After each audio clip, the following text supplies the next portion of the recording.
Екінші әйел алуға қалай қарайсың? Төртеу бала. Төртеу, ол мені еркек. У нас страна все-таки по большей части это религиозная, а религия, та же ислам, не поддерживает. Хайва народ, сәлем достар.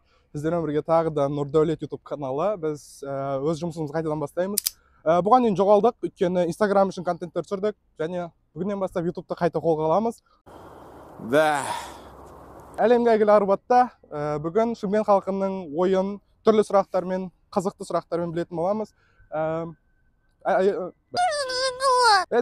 Кеттік жүрсей. Привет, друзья. Давайте не будем сидеть, будем просто идти. Так, сегодня у нас контент во всемирно известном Арбате, городе Шымкент. Сегодня людей не так уж много на улице, поэтому у кого получится, у того спросим про их мнение. Сегодня у меня такой вопрос глобальный. Мы знаем, что феминизм – это самый известный принцип в мире. И сегодня будем узнавать мнение парней, мужиков вообще-то, про то, их мнение о своих женщин. И, сейчас все узнаете. Давайте сперва дойдем, и я вам все объясню. Вопрос обычный. Немножко кринжовый вопрос, но... Все, так, как тебя зовут? Эмиль. Эмиль, вас? София. София. Как бы ты подумал, если бы тебе предложили, в будущем, ты же взрослеешь, женщина не твоего роста, выйти замуж... Не моего роста? Ага, старше тебя, твой вкус в женщинах. А что, так можно было, что ли? Нет, я бы отказался. А для вас? Милфы, так сказать. Наверное, старше. Окей. И выше. А если младше, ниже, то нет. Окей. Фу, кринж, позор. Простите, ребят. Вопрос к тебе. Сколько должен зарабатывать твоя жена, чтобы обеспечить тебя? $1 миллиард в час. Окей, круто, чувак. Да. Твоя женщина должна тебя обеспечивать, да? Мы за мужчин. Я пошутил. Да. Должна зарабатывать не прям супер больше меня и не прям супер меньше. Чтобы баланс в семье был. Окей. А для вас мужчина должен быть выше вас? Наверное, статусно, думаю, да, но без разницы.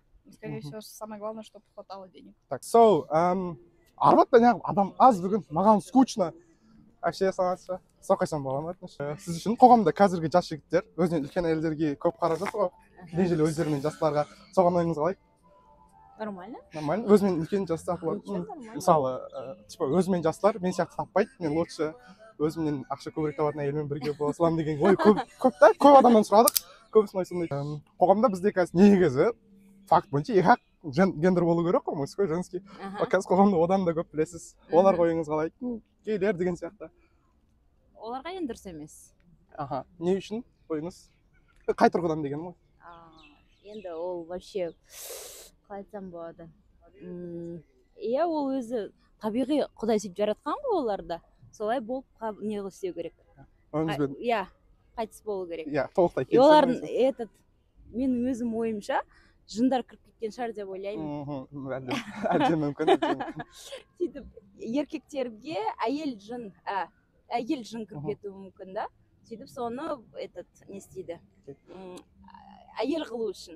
Әбден мүмкін, иә. Так, бізде кадр бар. Очередной жертвамыз деп жатырмыз. Мы за права мужчин, если что. Так. Очередные жертвы. Где у нас? Ассаламу алейкум, аға. Сұрақ қойсам бола ма?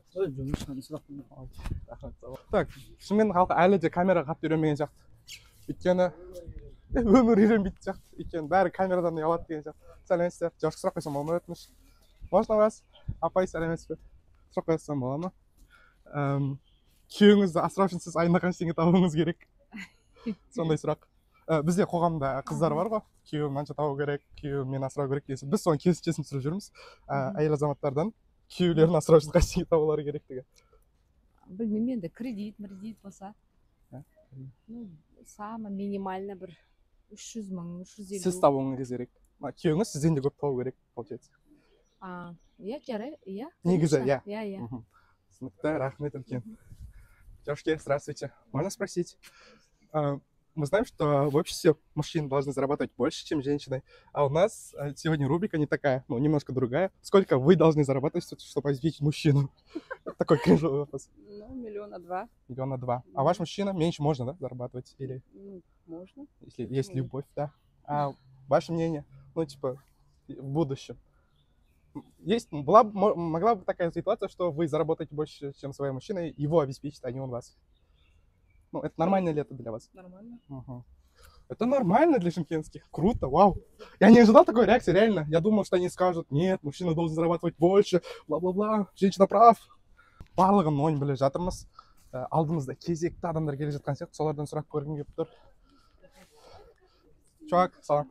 Могу задать вопрос, пожалуйста? Да, конечно. Пара? Вроде, да. Так, мы знаем, что в офисе мужчина должен зарабатывать больше, чтобы обеспечить женщину. Да. У нас сегодня немножко не такая рубрика. Сколько вы должны зарабатывать, чтобы обеспечить его? И это было бы для вас нормальным. 700 тысяч в месяц. Сколько? 700 в месяц. Вы должны заработать. Он может меньше. Да. Окей. Это для вас нормально, получается. Свое мнение про, ну, милфантерство, типа, женщина взрослая, тебя. Как ты относишься к этой теме? Плохо очень. Нет? Вообще? Не Такое поддерживаю. не одобряешь? Нет, нет. Окей. Так, последний вопрос. Мы знаем, что есть только 2 гендера, но сейчас-то их больше. Нет, их 2. 2? Твое отношение про лесбиянок, геев? Плохо. Плохо вообще? Не Такое не поддерживаю. должно быть в офисе? Ну, как минимум в Казахстане точно нет. Угу. Ну, как ты думаешь, почему они так решили? Ну, типа, твое субъективное мнение. Ну, банально у нас страна все-таки по большей части это религиозная, Угу, а религия, та же ислам, не поддерживает Мгм. там, ни гейство, ни лесбиянство. Так что Ну, это очень... нехорошо. Ага, понятно. Спасибо большое. Так, очень крутое мнение, я считаю. Потому что, да, это я должен, по идее, субъективно сказать свое мнение, но точно так же геи, другие, это очень субъективное мнение. Здравствуйте. Могу задать вопрос, пожалуйста? Окей, спасибо. Все, бар ма қазір? Окей. Інім, қалайсың? Қалайсың ба? Сұрақ қойсам бола ма? Қоя. Атың сұрасам бола ма? Атың? Бегасыл. Бегасыл, Шымкент тумасың. Осы қаладың, осы жерден. Так, бізде бүгін сәл басқаша үлкендеу контент. Үйленесің ғой? Қанша жаста үйленемін деп ойлайсың? 22. 22 жасың. Примерно ойың, иә? Иә. Екінші әйел алуға қалай қарайсың? Еркекпіз ғой дегендей ғой. Алам, иә. Аласың. 4 балам. Төртеу, міне еркек қолыңда ақ қояйыншы. Молодец бауырым. Так, әйелің өзіңнен үлкен болса жасы деген, ну, милфантер деген тема бар ғой, бізді асырау керек деген сияқты білесің ба? Білемін. Нормально ма? Бола береді. Бола береді, машинасы бар, ақшасы бар. Нормально. Сені Сондай болса аламын. иә, сені асыраймын деп тұр. Алам. Андай болып кетпей ма? Ол үйде еркек болып кетпей ма сосын? Жоқ. Сен өзің қолда ұстап, былайынан ұстайсың. Как мужик, иә? Так, біз қоғамда еще андайлар бар, кейдер, лесбиянка деген тема көп кетті. Сондайларға ойын. Жоқ, ондай ойын. Не то, иә? Бір түрлі аналар, иә? Бір түрлі. Қылықтары да бір түрлі. Не ондай олар? Білмеймін. Табиғи сен сәт. Табиғи, иә. Бала кезден сондай тәрбие көр. Ә, Так, иә, сен әйелің сені асырау үшін қанша табу керек? 500 ғой. 500. 1000. Сен үйде жата берсең болады, сен. Тыныш. Әр әйелің 600-ден 4-ге ойла енді қанша болып кетіп отыр. 2-де 4. Каждый өздерін асырап, саған келіп тұрса болды ғой, главное. Иә. Молодец, еркексің. Рахмет бауырым. Клево, блин. Значит, чуваки, не знаю, для меня не прикольный. Вот реально. Так, я позитивно ойлайды, андай, нестабильно ойлайды, да? Жұрт сияқты, жұрттың балалары сияқты қатып қалған емес, ой, нифига андай. Жоқ, бірақ әйел аламын. Ойбай, өзім асыраймын деген сияқты ой жоқ ешкімде ше. Сұрақ қойсам бола ма? Аттарыңыз сұрасам ба? Камран есімім. Қалдыңыз осы жерден Шымкент тумасыздар. Так, бүгін бізде сәл басқашалау контент, ерекше контент. Үйленбегенсіздер. Үйленгенсіздер. Сізде жастарыңыз қаншада? 24-те. Қанша жасыңыз үйлендіңіз? 2 жыл болды ма? 22 жассыз? 1,5 жыл. Так, окей. Так, әйелдеріңіз бар. Бар. Сіз әйелдеріңізді асырайсыздар. Әйелдеріңіз сіздерді асырау үшін қанша табу керек деген. Ондайын вообще ойлап көрмедім. Өзіңіз мужик ретінде отбасын асырап. Сіздің ойыңыз сондай, иә? Сіздің ойыңыз тура сондай.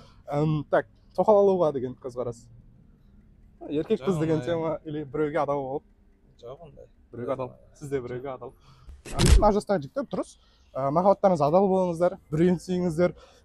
Екі әйел алу қате деп айтпаймын. Если, андай, с точки зрения, если можете обеспечивать женщину, екеуінде бірдей көңіл бөліп, екеуінде де бірдей ақша бөліп, екеуінде көңіл табамын десеңіздер, ол дұрыс. Негізі, мына жігіттердің точкасы дұрыс. Жаңа ініміздің ойы, бірақ патология екенше өзіме өтіп кетті. Так, бүгінге біз 20-дан астам адамнан сұрадық, и барлығының ойы әртүрлі болды. Тағы да достар, пара? Пара. Окей. Так, негізі, по закону, біздің қоғамның ойы бойынша жігіт қызды асырау керек, обеспечить ету керек, дұрыс па? Так, бүгін бізде сәл ерекше рубрика. Қызың сені асырау үшін қанша табу керек айына? Қызың емес. Қызың өзің асырайсың мужик ретінде, иә? Аха, дұрыс. И так, қазір мысалы жастар көбісі өзінен жасы үлкен қыздармен сөйлеседі. Ну, милф хантерсы деген тема бар ғой. ұнамайды маған. Мүлде ойың қарсы оларға. Және қоғамда негіз екі түрлі гендер бар. Бірақ қазіргі уақытта одан да көбірек білесің, гейлер деген сияқты. Оларға көзқарасың қандай? Ұнамайды. Мүлдем қате. Сіздің ойыңыз? Сізде окей. Неткен андай идеальный пара ғой олар. Бақытты деймін сіздерге. Так, жаңағы рубриканы жалғастырамыз. Мы продолжаем, ребята. И ищем своих людей. Hello guys, how are you doing? What's up? Fine, bro. Can I take a short video, please? With you? Yes, bro. Okay, thank you. So, where are you from? I know, like, We are from India. okay, I know that. Like, about region, city. Yeah, we are from Delhi. Okay. Capital of India. All of three? I'm from Rajasthan. Okay. I am from Bihar. Okay. Bihar is the state. Okay, today we have like short video for YouTube. Our topic is about like, in our city, the men's like loves like older women, you know, like milfs, yeah. Like, and what is your opinion about that like topic? Is it good? No, it's not good. They like girls of their age. What about you? Yeah, it is also not good. Like, no one of you don't like the older women? No, we like. Why? Same Like age. they can be rich, you know, like they have a cars, luxury. Yeah, but we don't. It's not okay, yeah. And are you married now? No. Okay. How you think about like second wife? Your opinion about Second wife, no, bro. only one? In Indian culture, this is very bad. In Indian culture, we don't prefer second wife, only one like wife. true love, yeah? Yeah. One true love. Okay, thank you. Thank you so much, guys. Thank you, bro. Okay, thank you. Oh, You are a vlogger, bro. yeah, a little bit. What's your name? Like about? Ankit.